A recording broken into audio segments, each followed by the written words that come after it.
All right, everyone, thank you for being here. We are going to get started on our Lunch and Learn today. We are in week 3 of our Lunch and Learn series, our four-part Lunch and Learn series, kind of what we're calling the pilot program of the Leadership Academy. This week, we're talking about developing and mentoring the team. Last week I was out in Idaho. Ben and my dad talked about the 7 don'ts. We did. Kind of habits to avoid, things to avoid as a future or growing leader. I heard that was really well received. I also have to apologize. I completely spaced on our first Lunch and Learn on recording that session. So I apologize for that. Last session was recorded. This one is being recorded. And the 4th installment of the Pilot Academy will also be recorded. So my apologies there. Again, this week we're going to be talking about developing, mentoring the team. We also have a guest speaker. Margaret Overman is going to talk briefly, or is going to talk about kind of our partnership with Vermont Works for Women and what they're bringing to the table in terms of session development and that kind of stuff. So we're excited about that. No, I can fix it. 1 second. I think you just click on it. Yep. There you go. Great. Okay, so again, the Vermont AGCVT Leadership Academy is a partnership between the Associated General Contractors of Vermont and Vermont Works for Women. This 24-month Leadership Academy, at least the first 4 sessions, 4 to 6 sessions are going to be going over the next 24 months. Right now we have a fall session beginning in the middle of September and running through the first week of November. The spring session is going to begin middle of February and run until the first week of April. So we're very excited about that. Each kind of what we're calling cohort or class is going to be between 25 and 30 participants. And over the next 4 to 6 terms, we're hoping to get somewhere between 100 and 150 participants through. Over the course of the Leadership Academy, the way the structure is broken down is it's a 4-hour block of instruction in person happening 1 day a week over 8 weeks. We'll focus on hard and soft skills. We're doing about, what, Ben, did we come up with? Maybe like a 66 to 33% split, more of a focus on soft skills, but incorporating hard skills and tools that they can use on the job site into all sessions.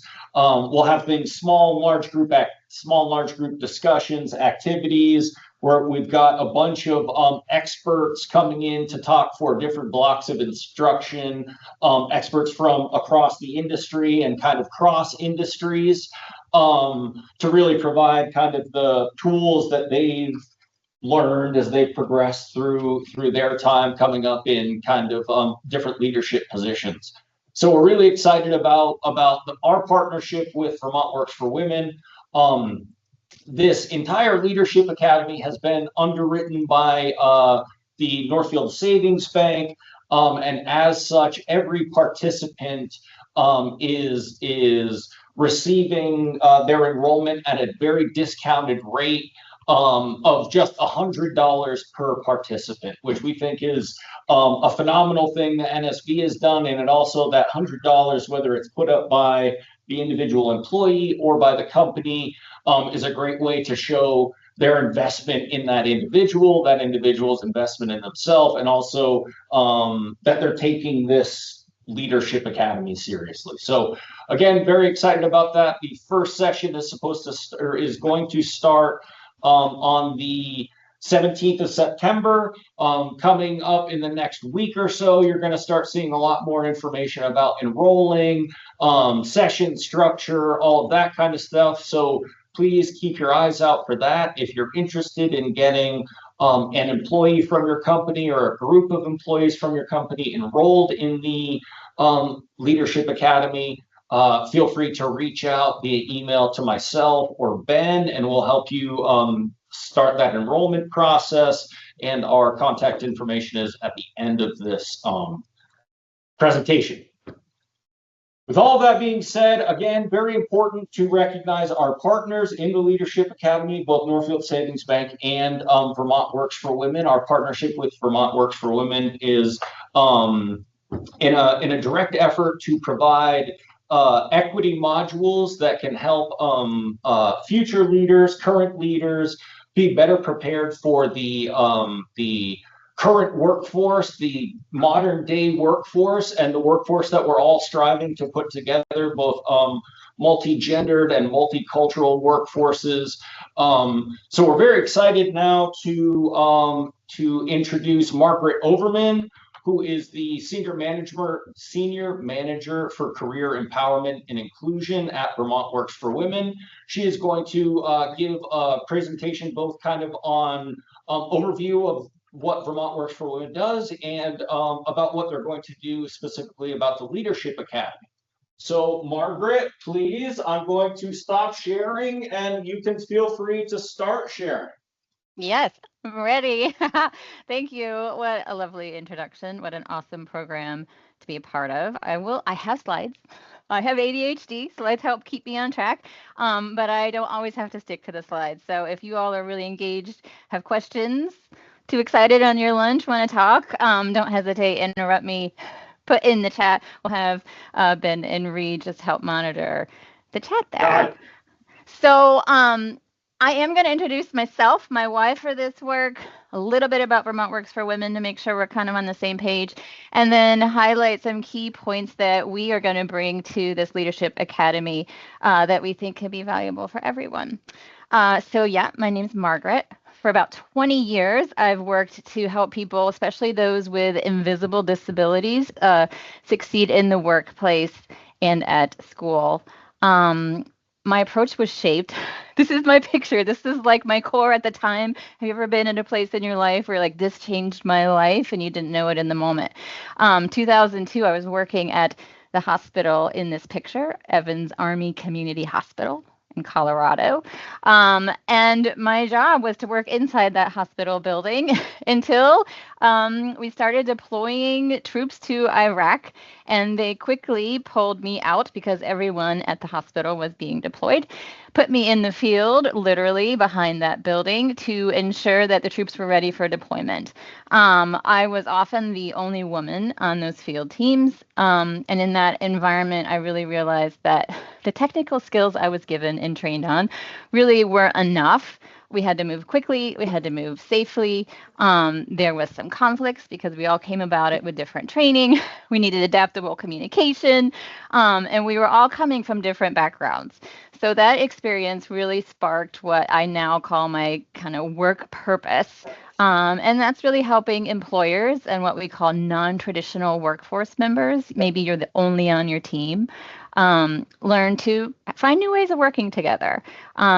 Making sure everyone can thrive. So my role at VWW focuses on workshops, consultation for employers, thinking about building leadership and communication tools to just help everything run smoother, make sure everyone feels like it's fair. And that's what we're bringing here.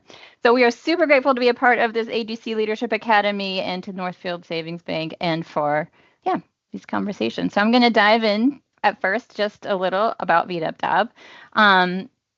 We support women across the state, but like I said, my work is with employers, all genders. We have a variety of services and focus areas. So I do that workshops and consultation. We have employment and career coaching. We have employment and career coaching also in Vermont's only women's prison that we support. And then we offer career exploration and training, trying to get folks exposed to careers. We usually say we don't care what career you go into, but don't be limited by what you were told when you were younger. So we have camps for youth, we have camps for high schoolers, and we have a Trailblazers trades training program for adults. Happy to share more about that for folks interested. This is just some pictures of our Trailblazers. out there in their 7-week exploration classes. I always like to let people know, sometimes people get nervous, like, oh yeah, the diversity lady's here to talk about this. That makes sense. Diversity is a hot topic. I like to say, really, my role, it's awesome. I get to think about equality. It's really not just about women, it's not about men. It's really making sure workplaces work for everyone. And that oftentimes requires us, especially leaders, to have conversations we maybe weren't trained to have and to name some things that maybe typically go unnoticed. So now I'm going to switch to highlight some talking points and a couple of key strategies that we're going to bring to this leadership academy to think about creating, building, managing diverse crews, and a little bit about the why we think that's important. So before I jump in there, I invite you, I know we're eating lunch, so it might just be read in bed. Just throw out there, it can be in the chat. What is a skill, a leadership or management skill that you think is absolutely critical to getting a job done safely and correctly? No right or wrong answers. You could shout out, you could chat. Clear communication is one thing that we've really been focusing on, Margaret, over the last couple of weeks. So I think that'd be my first leadership skill or management skill, clear communication. Absolutely. I hear that one over and over. That one tends to rise to the top. Listening skills, I see that. Yeah. So communication, right? Two-way street. Yeah, of course. Being able to listen. The other thing that I think we heard a lot the other day is kind of being empathetic, being able to put yourself in the other person's shoes, being able to kind of and again, it kind of comes down to communication, but being able to kind of talk to somebody where they're at, to be able to communicate with them in an empathetic way, not always just like barking at someone. Absolutely. That's such a huge skill and hard to follow, right? Meeting people where they're at. We oftentimes show up, right, with all these assumptions, these things we thought, what we've done before, what we've seen before, and really meeting people where they're at, having great listening skills, great communication skills, really is essential and key. So thanks for sharing there. I always pause and highlight, because where Vermont works for women, I oftentimes deal with stereotypes about what women can and can't do. And sometimes people will end up saying the most important thing is strength. But really, at the end of the day, strength is a key component. We want to make sure everyone can meet a strength standard. But at the end of the day, most essential components rise to the top are around communication, building skills, sharing, empathy, meeting people where they're at. So I'm, again, going to share a couple of strategies we're going to talk more about at the Academy. One is to really, what I call, mind the team. And that's exactly what you said. Who is on your team? What team are you creating? Know your people and their strengths. And that takes practice. It takes skills learning. So teamwork by design, we say, not chance. And there's a few, I'll just highlight these here, a few things we like to touch base on. That even with the best equipment, the best schedules, the best plans, projects can often stall when that team alignment can break down. And the strategies to recognize that and to approach it. And communication, that's that baseline, mutual accountability and active trust. Again, how do you develop that is important. And then to recognize that there is a shift happening. So job site crews are more diverse today than at any other point. They're getting more diverse, even though, like I said, we do a lot of data on women. They still represent under 4%. They represent about 50% more than they did in 2018. So recognize that we have to shift to fill vacancies, that our teams are different and more dynamic, requires also a different set of leadership skills. So I do like to share a little bit of data, all related to what are our teams looking like. And this data is between 2018 and 2023, was collected just on mixed gender teams, the success of them. So if they're high functioning, the output of that team can go up. The number, again, of tradeswomen in these careers has increased a lot. It's still very low, but it's increased almost 30% just in 5 years. And then women in management has also gone up about 13%. And then we have quite a few apprentices that are going into these fields. The key finding of all of these is that, again, the industry is changing, and these demographics, right, our identities, are an opportunity to both solve labor shortages and then there's opportunities to improve innovation that are pretty cool. So the number one thing I like to tell people is when a team can communicate, can listen, can meet people where they're at and adjust to some challenges that will absolutely come up, profitability goes up. Bottom line is people end up making more money. There's impacts that I like to highlight is like that group think, right? We all tend to think with those like us. So adding some new people from different backgrounds can really break us out of our shells. We can be more creative with our designs, more creative with our problem solving, and just detect errors faster. And this is beyond just gender diversity. So that's what I want to say here is I usually approach these conversations by spending time thinking about how we talk about identity because we don't usually do this. And again, if someone just was to show up to a diversity session, our automatic assumptions is I'm just going to talk about gender or I'm just going to talk about race. And there's a whole lot of people in the room that feel left out. And so I like to pause and say, actually, I'm talking about a whole lot of things here that align. Both gender is one of them, race is one of them, but also our educational background, right? A lot of people can enter the trades and not go to college. And that oftentimes is a part of our identity where we can experience being treated differently or feel like we're treated differently. Our religious beliefs are also one of those. If we were raised low income or with money, right? Those are parts of our identity. And then I also recognize a lot in my work that just there's people that have been doing this work for 30 years that have a lot of expertise to bring to the table. And there's people that are brand new, right? That have enthusiasm and creativity to bring to the table. And when we put them in the same room to work together, there's also some friction and there's some challenges there that leaders are going to have to navigate. And we can do that. Similar strategies for each. So I like to think of all those identities I just mentioned as part of a wheel of identity, right? And you'll notice on here, veterans are an identity. You can add multiple cogs to this. You think about how someone's showing up on your team. I mentioned I have ADHD. A lot of folks in the trades might have ADHD. It's a cool thing we get to do, right? We get to move around a lot. We get to move our hands. We often don't have to sit and listen to PowerPoint forever, right? So our team is made up of people with all these different identities. And as a leader, our role is to create safety, both physical safety and psychological safety, to think about how we can share their workload fairly. That can be a really tricky one. Sometimes we think everyone has to do the same job, but it's not true, right?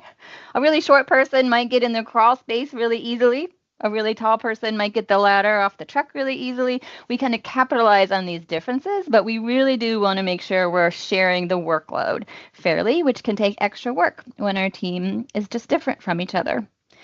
We also need leaders to have difficult conversations and build trust. When things go wrong or challenges come up, to name those things and to find a way to do that in a way that builds relationship. And like Reed said, that allows you to meet people where they're at is key. So we have some cool strategies, some tools, some hand guides to give people, write a script. I feel like you all mentioned that last week to help leaders get through these conversations when they come up. They are not alone. So now I'm going to move on to this second piece, which is that intentional leadership piece that we like to talk about.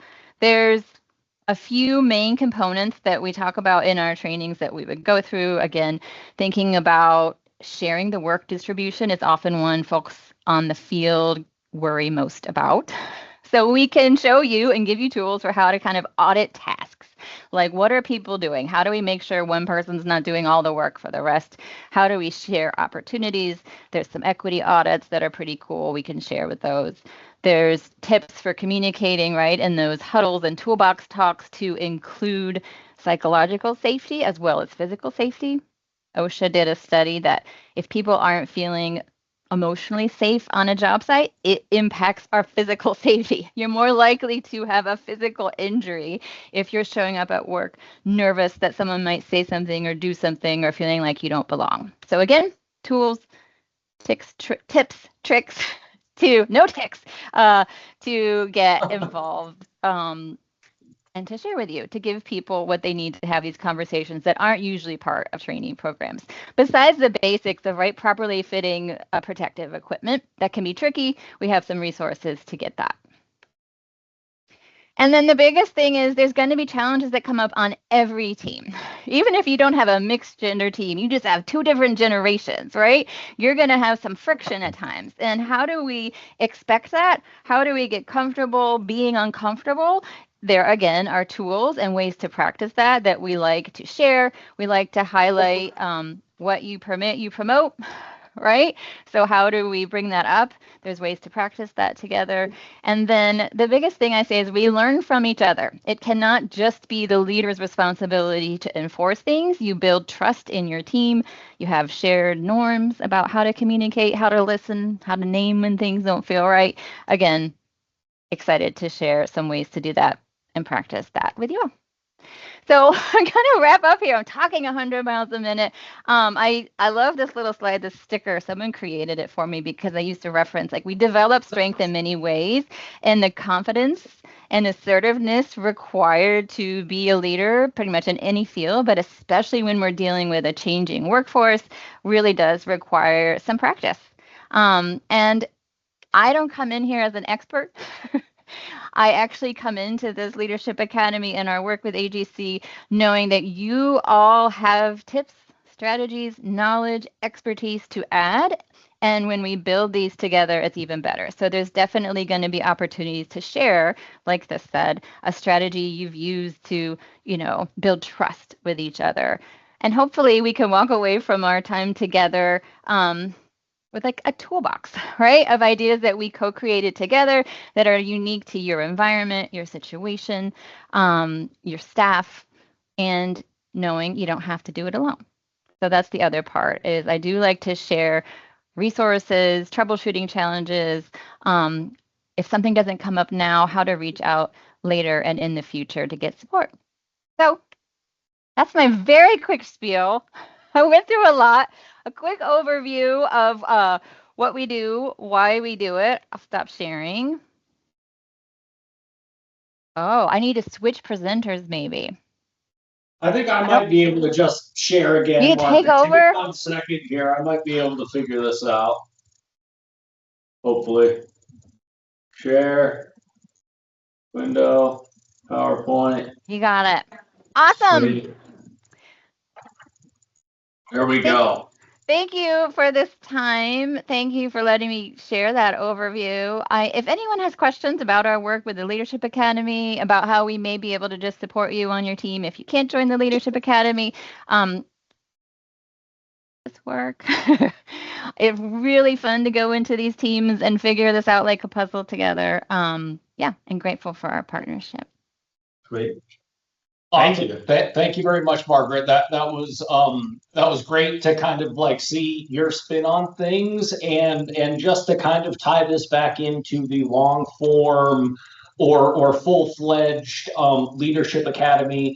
Not only is Vermont Works for Women helping us create equity modules to work into our curriculum across the board.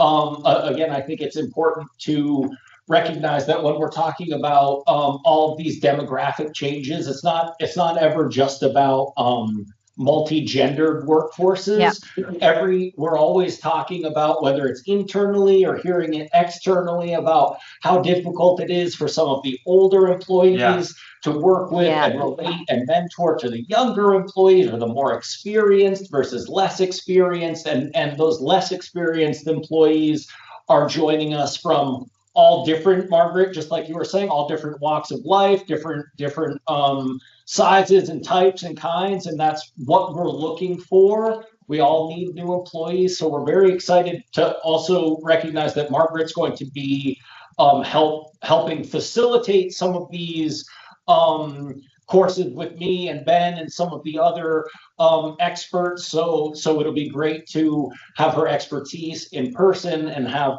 kind of the students of the cohort being able to kind of pick your brain and ask you where you've seen success with this tool or that tool. So very excited to have that opportunity.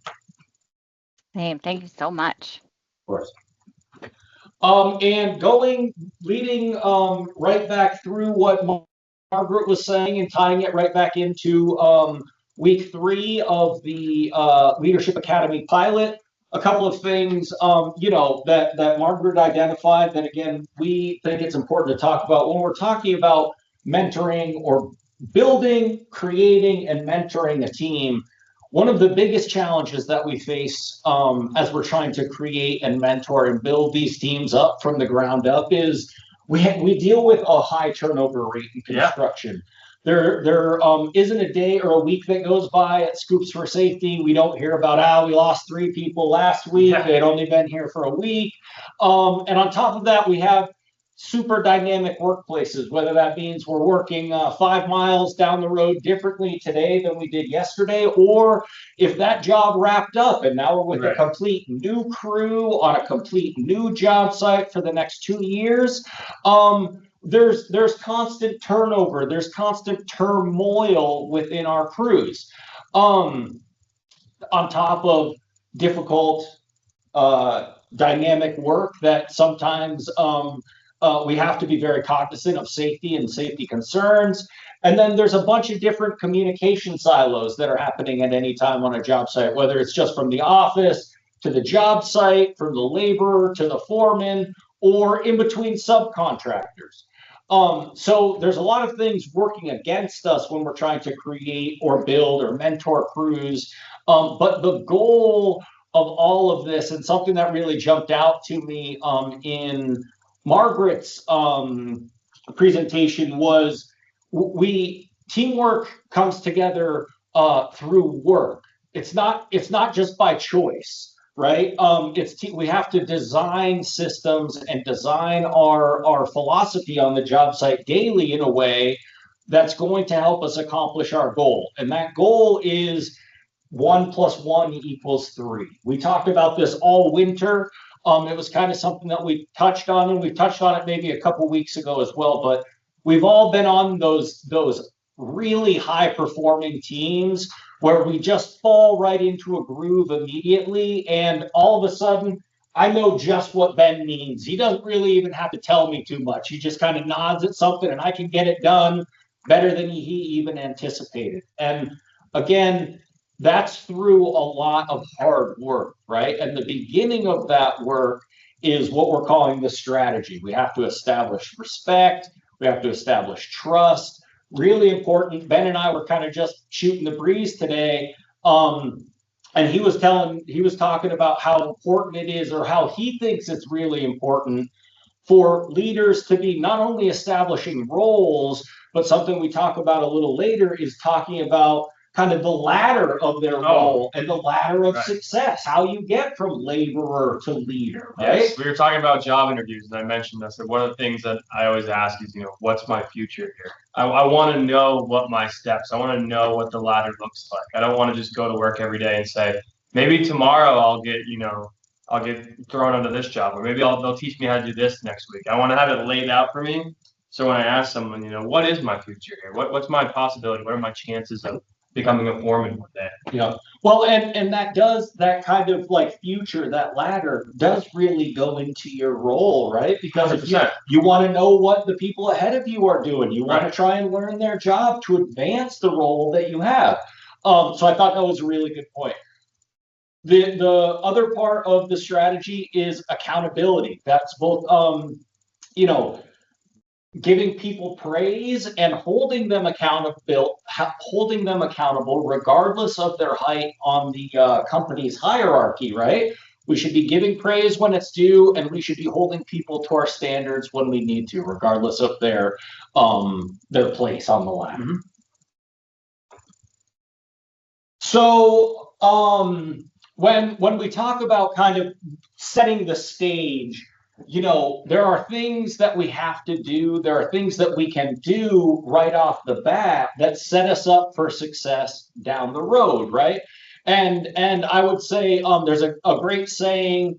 I'm a big sayings guy. The way you do one thing is the way you do all things.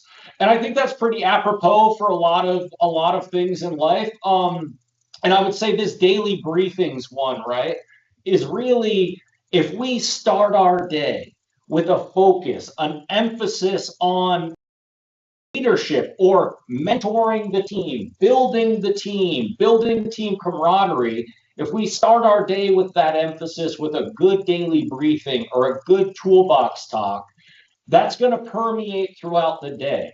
If we just start our day with Ben, just keep going doing that thing you were doing yesterday, um, then there's no real buy-in from the group, right? You mentioned earlier before we started this, when we Yeah. we have our hour to talk Yeah. about the leaders on our jobs. They know what the next 3 weeks look like. Yeah. And for me, let's just say a laborer, to be included in on that, like for Reed to set my week up for me in the morning and say, hey, look, this is what the 3 weeks look like. I just got word from the office, blah, blah, blah. Immediately I feel more included in what's going on, because it's not just Ben, you Back and to the trench. yeah, you're gonna keep laying pipe for the whole week, and I don't know what we're gonna do next week, blah, blah, blah, blah. It's in order for me to feel, I'm definitely gonna feel more involved. Buy-in. Yes, Right? and it's not that hard because you know it. Absolutely. And that's what we're talking about here with these visual milestones. We talked a lot this winter about using visuals as a leader, how not everyone communicates the same way. We don't all just understand words as good as we understand pictures or diagrams or whatever it is. So this visual milestone, I think, is something that like Ben was talking about. We in leadership positions, a lot of times we're going to 3-week look ahead meetings. We know what's going on with the schedule. We know when the subcontractors need to come in order to meet our schedule XYZ. But sometimes when that information isn't being disseminated down the line, it's much harder for that me being the laborer to understand why I am being driven so hard. Why am I working on this trench when I could be working over there in the shade on that trench, right? Like those little things matter, and having milestones, understanding and disseminating that information down to every person on the team really does boost the buy-in from everyone on the team. I think we jumped over it really quickly, but in defining roles, something that none of us like is when we look and say, wait, I thought you were doing that. Or we show up to do a job and there's 3 other people doing that job and it only takes one, right? So if we're really clear in the morning or when we're giving direction about who is doing what and why, that's only going to help our employees get things done more effectively and efficiently. Active mentorship. Again, something I think this goes right along with Margaret's intentional leadership, right? We have to take an active role as a leader on our job site to ensure that we are building and mentoring and creating a better team. It should always be a focus of ours as a leader. It can't be something that we are thinking about when the job's easy. How often is the job easy? Not very often, right? Things aren't oftentimes going super smoothly for those people out on the job site. They're dealing with daily snafus, whatever it is, scheduling mix up, people calling out. So we have to be actively mentoring and actively building our team. Some easy ways that we can do that: pair up younger or greener employees with more skilled, more competent, more experienced employees. Allow that kind of cross training to happen in between employees, right? Not only are we creating a better average workforce, a more resilient and versatile workforce, but we're also training someone in how to be a future leader, right? To watch. They have to watch, and also the guy teaching them has to kind of figure out what's a good way to teach them. How do I talk to this person? We have to get to know them a little bit. So I think that's really important, and career pathways. Ben, again, tell me why you think this is important, just to reiterate it. I know you feel strongly about this. I do, because it's the way I was taught on how to go into a job interview. And I just think when you just remove the job interview part, but when you're working somewhere, the ability to know, what your future is really important for, at least I know it's really important for my age group. I'm 25, and I think all my friends definitely agree with me at this part. They don't want to work somewhere where they don't feel like they have a goal or a pathway to get higher up. More success. 100%, right? I want to know what 10 years here will be like. I want to know what's in it for me. And I think that's something really cool that contractors and construction companies offer to employees that like maybe isn't as apparent to them, is like it is well within the possibility for you to work your way up from laborer to head superintendent. Like it's not only possible, every company has 2 or 3 of those people. And if we were to highlight more that, hey, Reed just got hired here 3 years ago, and now he's running a construction crew. You know what I mean? There's all of these examples of, and you can get there too. What I need from you is really focus on learning how to do X from John. And that, you know what I mean? Like those things are important, again, not only to the individual, but it's helping the team. It's building the team, creating a more resilient and versatile workforce. And then you add in, your annual review. Yeah. That's an automatic, it's easy to do an annual review when you already have that pathway. So I can say, hey, where am I? Or you can say, Ben, where do you feel like you are? Yeah. What can we do to help? We talked about X, Y, and Z over the year. How do you think you did on those things? And when you talk about, especially my age group leaving Vermont, it's gonna be a lot easier for me to stay in Vermont if I feel like I have a potential career or future here. And we talked about it. You're absolutely right. And we talked about that a little bit more in more detail, I think, during week 1, where we really did focus on people aren't leaving companies for $1. No. They're not leaving companies for $1 more an hour. They're leaving companies because I don't get communicated with until 9 o'clock at night, and then the plan changes 3 times by 5 o'clock in the morning when I'm supposed to be there. I never know what's going on. My boss talks to me like I'm a little kid, and it's really hard, right? We aren't losing good people over $1. We're losing them for other reasons. And if we really bring them into the fold, focus on cross training, focus on making sure they understand that there is a pathway to success, we can keep those people on our teams for longer. We can build and mentor them for longer, and that's only setting us up for more success. So again, this formula, the trust skill connection, this is what we're talking about when we say 1 + 1 = 3, right? If we trust our employees, our team members to run with the empowerment that we've given them, and we understand that they're competent and can get the work done safely, that frees us up to do other things, right? It stops us from micromanaging, which is just a time sink for both you, for me, and you. And it allows us to focus our energy on other things, other operations, or future operations that require more of our attention and time right now. On top of that 1 + 1 = 3 crew, they always find a way, and Ben and I run into 10 or 15 crews a week. So we know these high-performing crews when we see them, because they found a way to really seamlessly integrate safety as a form of production. We have to get this done quickly and safely, right? It's not, we're behind schedule, so just get it done. It's always being implemented into the work or the job that's being done.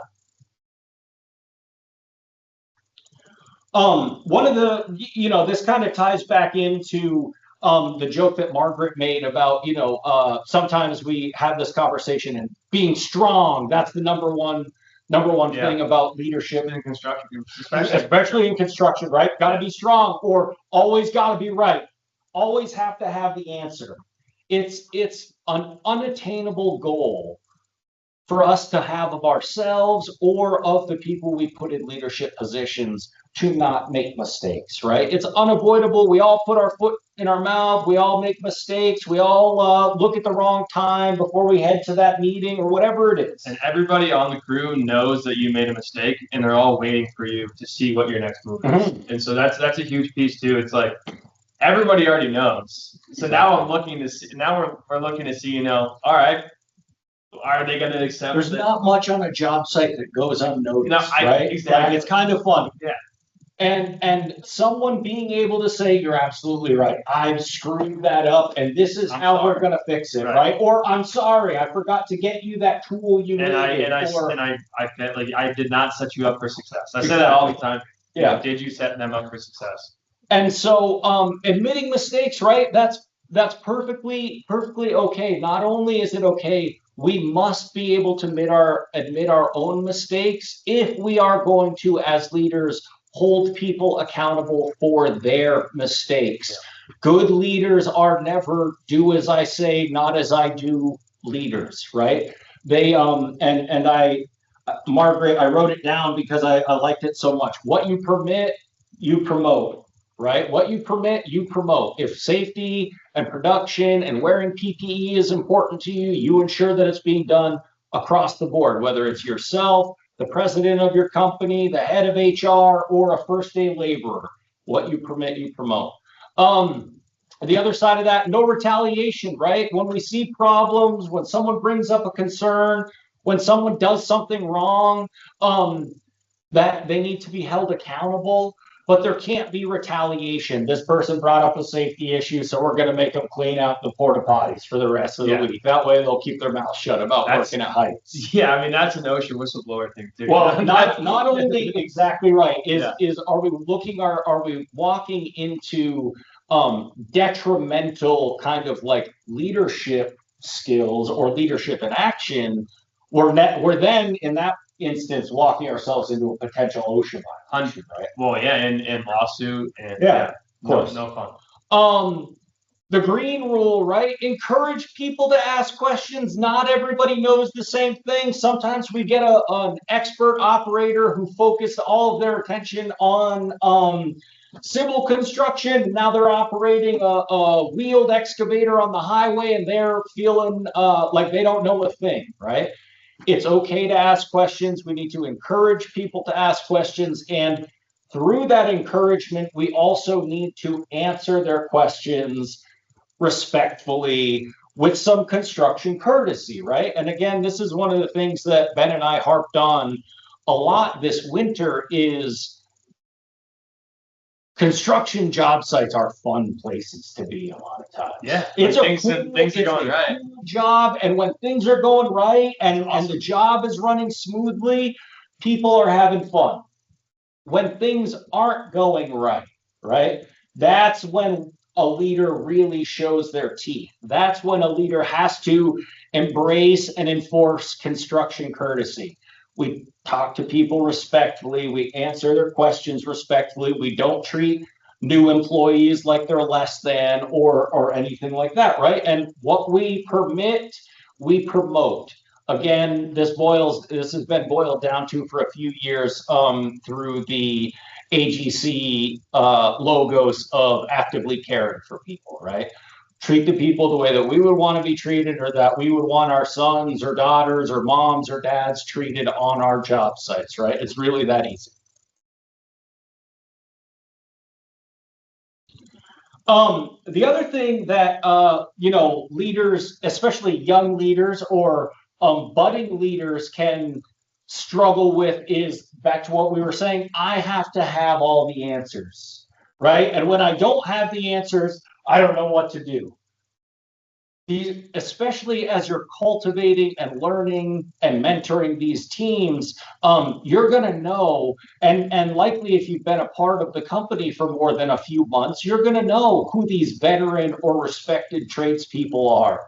If you're in a leadership position, doing something maybe you've never done before, you don't have as much experience, you're not feeling super great about, ask those people. I come to Ben all the time asking him for questions or advice or resources for training. And it's like it's really important to lean on those people who have more experience around you and not just think like, I'm the leader, I should know everything, I got to just keep driving forward. And on the flip side of that, when I get a call from someone who's been doing it for 10 years longer than I have, and he's asking me for advice or help, I feel pretty good because I'm like, wow, Reed thinks that highly of me that he wants my opinion or he wants my resources. So it's like it's a double-edged sword there where you're getting help. In a good way. Yeah, you're getting help, but also at the same time, by asking me help, I'm feeling like even better. You're cultivating that buy-in as part of the team, right? And then you want to try and kind of help me because you know you are bringing something to the table that I'm not bringing. It'll make you look good. Your job looks good. Your portion of it. I get to give you a pat on the back. That makes me feel good, makes you feel good. And then the boss says, hey, good job on this job. That makes us all look good. So I think exactly right. Rely on the experience, value that experience. And listen, when we run into issues, when we're coming up with a team and Ben has given me his knowledge and through his experience how this way works the best, use that. No one likes when we just go through all of this rigmarole about talking about how I would do it. And my dad gives a shit for this all the time because we come to the table and we'll say, hey, this is what I think we'll do, this, and this. And then by the time the meeting's over, he says, all right, so you'll do it my way. And we say, oh, okay, I guess we'll do it that. Why do we even really have this meeting, right? So these co-created solutions are again just facilitating more buy-in from the team, helping you get to an answer more effectively and more efficiently, right? And there's never a bad time to ask, like you were saying, what do you think we should do? Like maybe we just don't know. Maybe all of a sudden we're just having a brain fart or we've never run into this issue. It's never a problem to ask someone, what do you think? How should we do this, right? It's only going to help us get to the solution faster. When we talk about kind of facilitating mentorship, building and coaching teams to bigger and better things, what I would say is we want to try and standardize as much of this as we can. Standardize our leadership, our mentoring, our coaching programs so that they just become second nature to us, right? The daily huddle, the morning meeting, start every day like that. Tell people what's expected of them. Make sure they know their production goals, their safety goals. Follow through with them. If you told them yesterday you'd have them a piece of equipment there, make sure it's there. They're going to be mad if they were told something from their leader that's going to make their job easier. They're going to be more efficient, and it doesn't come through because I forgot about it. Right. That's detrimental towards what we're trying to do. If there's a reason, and I can, hey, Ben, I couldn't get you that piece of equipment because they're using it over on that job site. It's going to be here tomorrow. So instead, today I want you to do X, Y, and Z. And I'll be, you know what I mean? Giving them that why really helps with the buy-in. And the feedback loop, just like you were saying, Ben, a really powerful question to someone is, what do you need from me to be more successful? Maybe they'll say, get out of here. You're micromanaging me. I know how to do trenching. Or maybe they'll say, I'm not really feeling great about this fusion that we're doing. Could you talk to me about that a little bit more? Let them answer the question of, where is the hole here? How can I help you, right? When we're talking about our daily morning meetings, our daily huddles, I would say, listen, the one of the best ways that we can kind of upgrade what we're doing from how we're doing it currently is we gotta stop reading those same old toolbox talks. Ben and I go to a bunch of toolbox talks all year long, And the worst ones are ones where someone is just reading off of a piece of paper. Was probably decided on like 5 minutes before. Or they might have just been pulled it up. Unfortunately, toolbox talks are something that takes, maybe the evening, maybe an hour. That's all. Maybe an hour the evening before saying, what should I talk about tomorrow? Not just rolling out of the truck and saying, guess we'll do ladders today. Let me look it up online. And sometimes these topics are handed down to field level by the office or whatever, right? And that's understandable. We have to talk about upcoming operations. But the way we can make those more successful, more powerful is have Ben talk about the time that he almost fell off a ladder and why he didn't. Oh, he tied it at the top. He made sure it wasn't going to slip on the bottom. It was set up at the right angle. Bring up real world scenarios, things that might have happened on your job site, happened earlier in your career, X, Y, or Z, right? But make these things relatable and allow people to kind of provide their feedback, to provide their input, so we can actually use them as a successful tool to prevent things from happening, as opposed to we're just reading off this thing again. And I think you're definitely not alone in thinking that, right? A lot of times we're the ones who are driving toolbox talks, and then those people on the ground, it's about making them accessible and